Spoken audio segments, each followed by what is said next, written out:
మొదటి వచనం, 5వ అధ్యాయం మొదటి వచనం. సిరియారాజు సైన్యాధిపతి అయిన నయమాను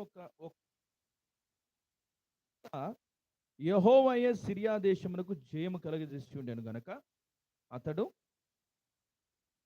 ఘనుడై దయ పొందిన వాడయ్యను. ఉండెను గాని అతడు ఏం లాభం? పరాక్రమశాలి కానీ అతడు కుష్ఠరోగి. దేవునికి మహిమ కలుగును గాక. నువ్వు కలెక్టర్ అయితేంది, ఎవరైతేంది, నీ కుష్ఠో లేకపోతే ఇంకేదో దీర్ఘకాల వ్యాధి వస్తే నువ్వు దేనికి పని? ఈయన ఒక పరాక్రమం కలిగిన వాడు, గొప్ప యుద్ధ వీరుడు. కానీ ఇతను కలిగి ఉన్న ఒకప్పుడు మరి ఈ కుష్ఠ వ్యాధి కంటే ఆ టైంలో ప్రభువైన యేసుక్రీస్తు వచ్చిన టైంలో కుష్ఠ వ్యాధి అనేది చాలా భయంకరమైన వ్యాధి. ఆమేన్ చెప్దామండి. దేవునికి స్తోత్రం కలుగును గాక. మరి వారిని తీసుకెళ్లి పాలెం బయట పెట్టేది. మనకు తెలుసు మిరియాం కూడా ఏమొచ్చింది? కుష్ఠ వచ్చింది. వారిని తీసుకెళ్లి బయట పెట్టేది. అయితే ఈ నయమాను చాలా గొప్పవాడు, కానీ ఇతడు ఒక కుష్ఠ రోగి, ఒక అంటు రోగాన్ని కలిగి ఉన్న వ్యక్తి. ఈయన పిల్లలు ఈయనను ముట్టుకునే పరిస్థితి లేదు, అతని యొక్క భార్య అతన్ని ముట్టుకునే పరిస్థితి లేదు, ఎవరు అతన్ని ముట్టుకునే పరిస్థితి లేదు. అలాంటి భయంకరమైన ఒక వ్యాధితో బాధపడుతున్నాడు. ఎన్నో డబ్బులు ఖర్చు పెట్టాడు, కానీ ఆయన రోగం మాత్రము నయం కాలేదు. సిరియనులు గుంపులు గుంపులుగా బయలుదేరి ఇజ్రాయెల్ దేశం మీదకి పోయిండిరి. వారు అచ్చటి నుండి ఒక చిన్న దానిని చెరగొని తేగ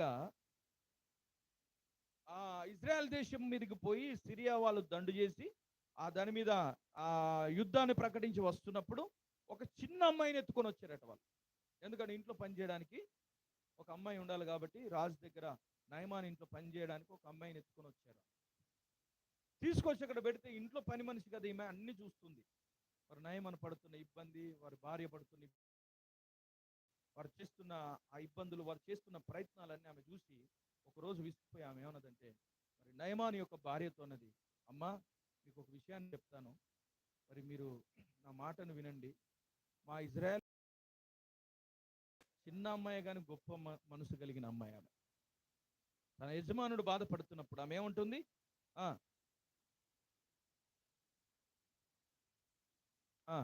3వ వచనం, అది షోమ్రోన్లో ఉన్న ప్రవక్త దగ్గర నా ఏలినవాడు ఉండాలని నేను ఎంతో కోరుచున్నాను. అతడు నా ఏలినవానికి కలిగిన కుష్ఠ రోగమును బాగు చేయనని ఏం చెప్పిందామే? ఆ చిన్న అమ్మాయి, ఆ ఇజ్రాయిల్లో మాకు ఒక ప్రవక్త ఉన్నాడు, ఈ నయమాను గాక అక్కడికి వెళ్తే ఈయన నయమాను యొక్క రోగం నయమైపోతుంది అన్నాడు. దేవునికి స్తోత్రం కలుగును గాక. కాబట్టి అక్కడికి వెళ్ళాలని నేను కోరుతున్నాను అన్నాడు. ఇంత ఉంటుంది అనుకుంటా అమ్మాయి, ఇంత చిన్న అమ్మాయి, కానీ ఆయన ప్రవక్త గురించి ఆమె బాగా తెలుసు. మరి ఈరోజు మన అమ్మాయిలకు ప్రవక్త గురించి తెలవాలా? ఆమెను చెప్దామా? హల్లెలూయా. అయితే ఆమె ఏ విధంగానైతే ఇజ్రాయెల్ దేశం నుండి ఇక్కడికి తీసుకురాబడ్డదో, మనం కూడా పరలోకం నుండి ఈ భూమి మీదకి వచ్చాం. అయితే ఈ దేశం మనది కాదు. ఆమెను చెప్దామా? ఇప్పుడు మనం ఉంటున్న ఈ స్థలం మనది కాదు. మనం ఒక స్థలం నుండి తేబడ్డాం మనం ఇక్కడికి. అయితే మనం ఏదో ఒక రోజున ఇక్కడ నుండి మనం అక్కడికి వెళ్ళిపోవాల్సిన అవసరం ఉంది. అయితే ఈ దేశంలో మనం ఉన్న మన ప్రభు గురించి మనం ప్రకటించవలసి ఉంది, మన ప్రవక్తన గురించి మనం ప్రకటించవలసి ఉన్నది. దేవునికి స్తోత్రం కలుగును గాక. అప్పుడు నయమాన్ అక్కడికి వెళ్ళినప్పుడు నయమానుకున్న కుష్ఠ ఏమైపోయింది? నయమైపోయింది. అప్పుడు ఆయన తిరిగి వచ్చి ఏం చెప్పాడు? ఇజ్రాయేలు దేవుడే దేవుడు. ఈయన కుష్ఠ నయమైంది. రిటర్న్ వస్తుంటే ఎలీషాతో ఉన్న గేజ్ ఆ కుష్ఠ అంటే పెట్టుకున్నాడు. ఒక దరిద్రం ఒకరికి వస్తుందంటే ఇదే. అది ఎవరికి అంటుకుంది? గేజ్ కంటేసింది. కారణం ఏమిటంటే, ఇదిగో నయమాను దేవుని వాక్యాన్ని విన్నాడు. అయితే గేజు ఆ దోపుడు సొమ్ము కోసం ఆశపడి, లేదా ఆ యొక్క వస్త్రాల కోసం ఆశపడి మరి ఎలీషా దగ్గర అబద్ధం చెప్పాడు. ఆ కారణాన్ని బట్టి ఏం చేశాడు? కుష్ఠును పొందుకున్నాడు. ఈ రోజున ధనం గురించి అబద్ధాలు చెప్తున్న వారు ఆత్మీయమైన కుష్ఠును పొందుకున్నారు. మరి ఇది శారీరకమైన కుష్ఠ అయినా నేను పరలోకం పోకుండా చేయలేదు. చచ్చిపోతే పరలోకం వెళ్ళిపోతాం, కానీ ఆత్మీయ కుష్ఠ ఏం చేస్తుందో తెలుసా అండి? నిన్ను పరలోకానికి వెళ్ళనివ్వదు.